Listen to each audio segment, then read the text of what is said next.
Good morning. This is the Fat Health Teacher, and I wanted to quickly address one of the issues that actually came up while I was on my visit here. I had somebody that I cared very deeply about, that I had been with romantically for at least 5 years. And a few years ago, I discovered that he was using meth. He was also selling it. And so it has been a long process to kind of come back from that because it was a very big deal for both of us. And we're going to call this individual Bob because Bob and Sally are kind of my go-to names. Um, so, where Bob was concerned, he has really bad depression. He has ADHD, he's an artist, and these were all things that I believed um, kind of came with the territory of having an artistic mindset. Okay? I had no idea how wrong I was. So, Bob has been through a lot. And when I discovered what was going on, I actually did not um, discontinue my relationship right away.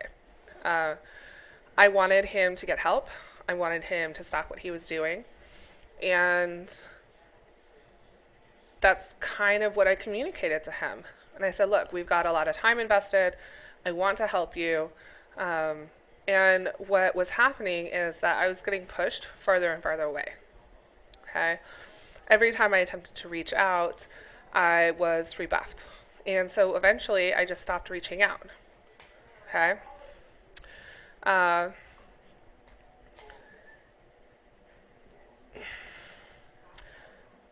when Bob refused to discontinue his behavior, and when his behavior resulted in danger to myself and our son, I decided that the relationship needed to be over. And this was probably one of, no, was the most difficult decision that I've ever had to make. Um, because at that point, I had to realize that the issues were way more than I could handle. And they were not things that I wanted our son exposed to.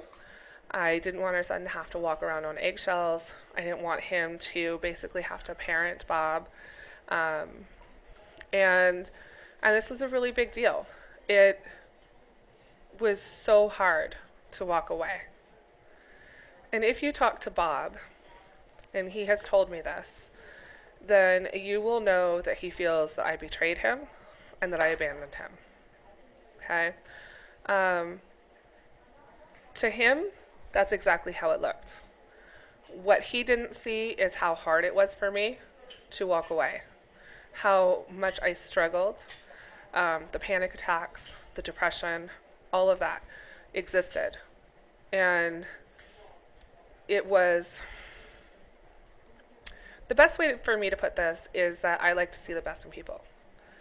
And the idea that the best, that there isn't enough best in somebody, that there isn't enough good in somebody at some point in time, and that I need to walk away from them. And what I felt like was give up on them is so against the way that I normally function. I think being a teacher, you're always looking for the good. You want to believe that every single student that you have is going to be amazing in whatever it is that they choose to do, that they have the ability to do it well, they have the ability to be happy, to find happiness with a partner and children if that's what they wish, to basically accomplish their dreams if you can help them. And I had kind of taken this into my relationship, which wasn't healthy. And I ended up in a situation where after 5 years, I kind of looked at where I was, and I looked at how we were interacting with people, with each other, and it was so unhealthy. And it was hurting us. It was hurting him. It was hurting me. I was enabling Bob's behavior. I was the breadwinner, and so when Bob needed money for drugs or alcohol, he was able to access it. And I allowed him to have the free time that he needed. I allowed him to have the privacy that he asked for. I didn't question anything because I believed that given the support that he claimed he had never had, I could fix him. And this was a mistake. And I will say this is not something I was able to do by myself. If I had not had appropriate support, I would have gone back to him in a heartbeat. I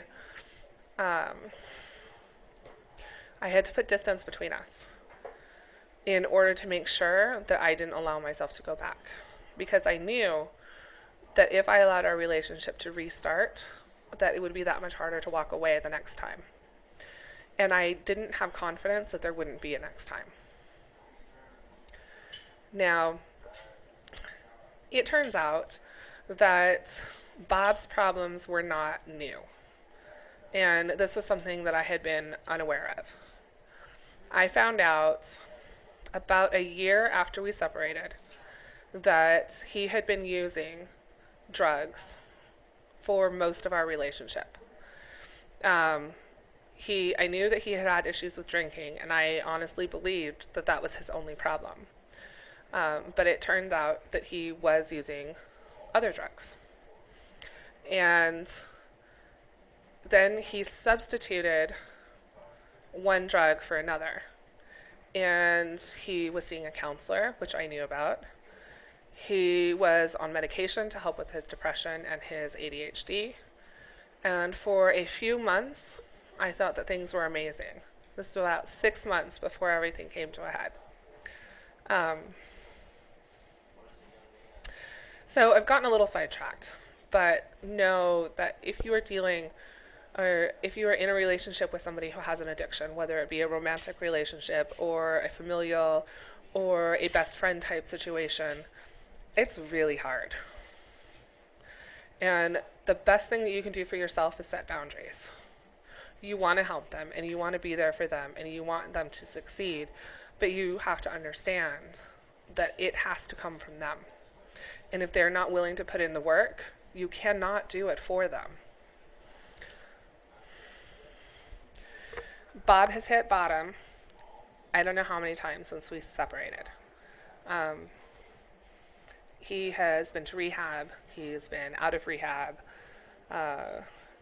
And as far as I know, he's clean again. Maybe. But one of the things that he's really good at is he's really good at hiding what is happening. And he can compensate very well. This kind of goes to one of the things that I talk to my students about, and that is if you have enough practice in a given situation, you can be really good at it. Okay? So this is like skateboarding. If I were to go and attempt to skateboard right now, I would fall. I would fall flat on my face, and everyone would laugh, and maybe somebody took a video, and it would be on YouTube, and everybody would think that it was just hilarious, right? So you got this big woman on a skateboard falling flat on her face. All right?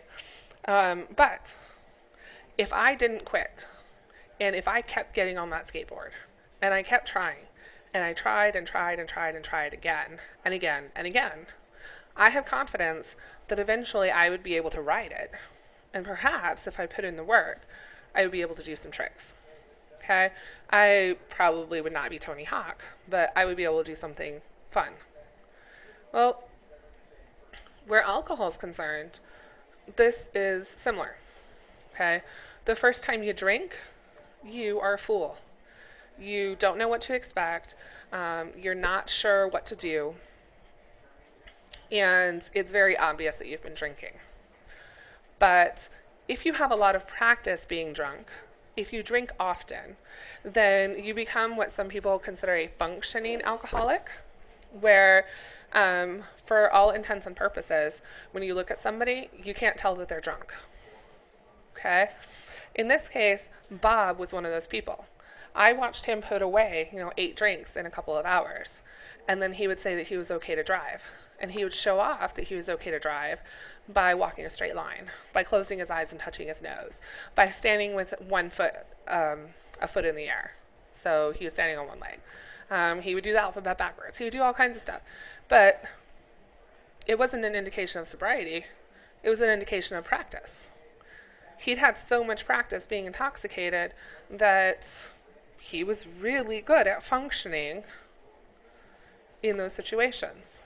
And what people forget is that, yeah, they're really good at the stuff that they practiced, but if something unexpected happens, then they're not able to respond quickly enough. And this is what makes DUIs, people who are driving drunk, so dangerous, is they might know the path to their house. They know exactly how many stoplights there are. They know how many stop signs there are. They know where they need to turn, where they need to slow down. They know exactly where the lines are. But if something happens, somebody runs out in front of them, somebody cuts them off, any of those things, their reaction times are still slow. And this is going to cause accidents. Okay? Anyway, so back to the reason for this video. I've kind of gotten off track. I was asked on my vacation why somebody would continue to do a behavior that was so detrimental. And it was very clear that Sally, remember my other go-to name, that Sally did not understand the nature of addiction. Okay? And Bob believes that I don't understand the nature of addiction either. So I want to clarify. And this is how I explained it to Sally. If somebody offered you a drug, and you said, well, what is it? What does it do? And they told you it would make you have energy. It would make you awake and alert. It would make you feel smart. It would make you feel focused. And you would be productive, where maybe you haven't been productive in months because you're in a low. And this medicine, this drug, would make you feel happier than you felt since you were a child. All right? If you can remember those few moments in your childhood, opening that present that you have been waiting for 2 weeks, the first time you got to ride a bike, the first time you accomplished something that you really wanted to accomplish, like maybe you learned how to swim, that level of joy this drug can give you. All right? And it can give it to you for 24 to 48 hours. So you take one dose and you're good for like 2 days. Well, that sounds really tempting. And unless I'm paying attention, I'm going to say, absolutely, sign me up. I want that. I want that. But the thing that catches people is that they think that they can be different from the other people who've used the drug. They think that they won't fall into the same problems, that they can handle it. All right?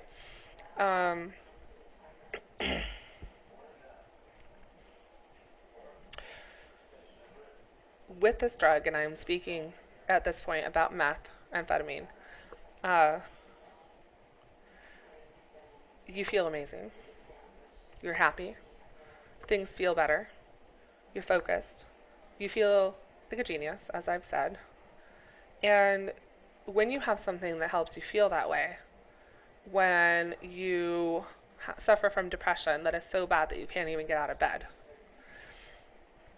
or you find that you cannot focus your thoughts long enough to read a book, let alone write a paper or watch a video, then this is like a miracle drug. And it feels amazing, and you want to do it again and again and again. And what it's doing is each time that you were using this drug, it's breaking your brain a little bit more. Okay? Because the way that it makes you feel happy is by interrupting the way that your brain normally gives you the sensation of happy. And when your brain realizes that you have an outside source of dopamine for those receptors, it stops making its own. Okay? And so you use this drug and you feel amazing, and then when you don't use this drug, everything is worse. You sleep like a zombie. No, not like a zombie, like a corpse. okay? You don't have any energy. You're cranky. You are bouncing off the walls. Oh, I forgot the whole weight loss thing. The weight loss thing's a big deal with this one. And the level of happiness that you used to have when you played video games or watched a movie or hung out with your friends, that's not there anymore.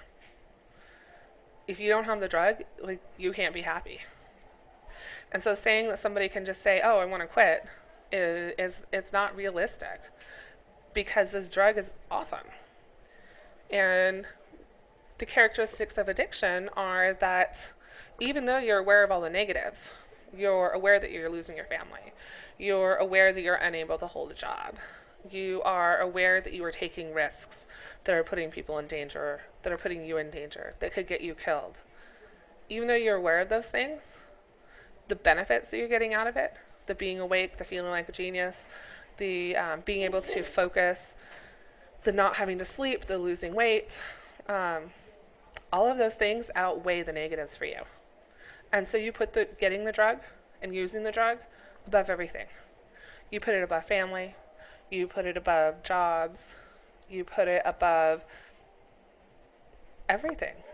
Okay? If you can think of it and it's something that might be important to a person, you put it above that. Okay? One of the other things that was reported to me by Bob is that he felt more artistic when he was using. He felt more artistic when he was drinking. He would drink and he'd be up at 3 o'clock in the morning writing his book. I have no idea what the quality of it was, but he felt inspired. And it was because of the drugs. And it was because of the alcohol. And asking somebody to give that up is a really big deal. And it's one of the reasons I knew that I needed to walk away. The recidivism rate for meth use is 93%. So if you have 100 people who are using meth on a regular basis, and you send them all to rehab, and you give them all the same levels of support, 93 of them are going to go back to the drug. 7 will successfully quit. 7. That's it. It's such a small amount. 7 people will successfully quit meth. The others are going to go back. I hope that Bob beats this. I'm worried that it'll kill him if it doesn't, if he can't.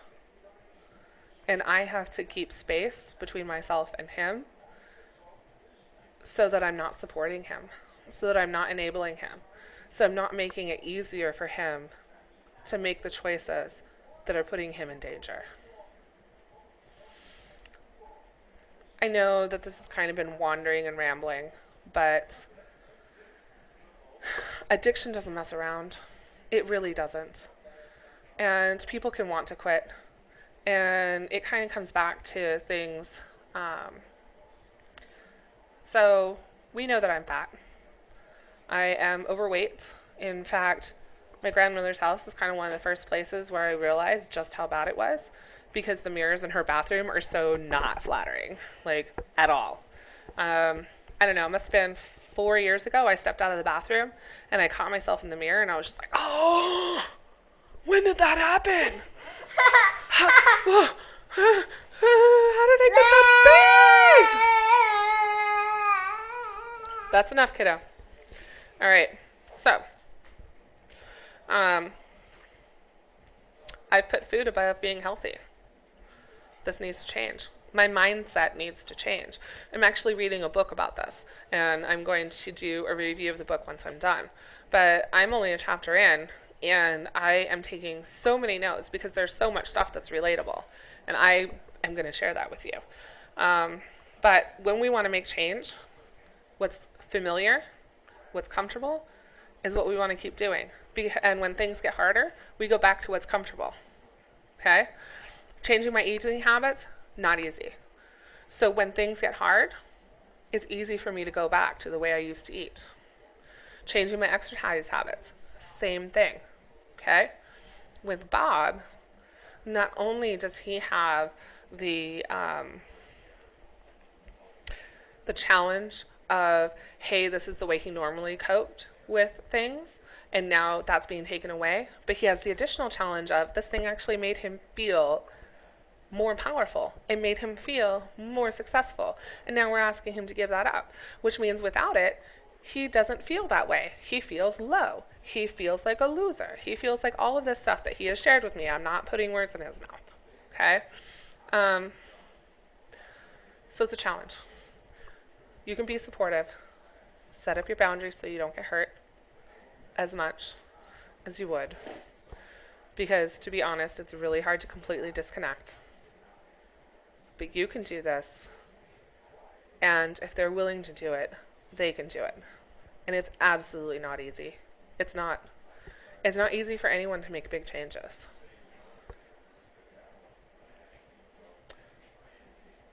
Good luck on your journey. And for all the rambling, I hope that some of what I said makes sense. This is the Fat Health Teacher signing out. Thank you for listening. Please subscribe and share if you found this informative.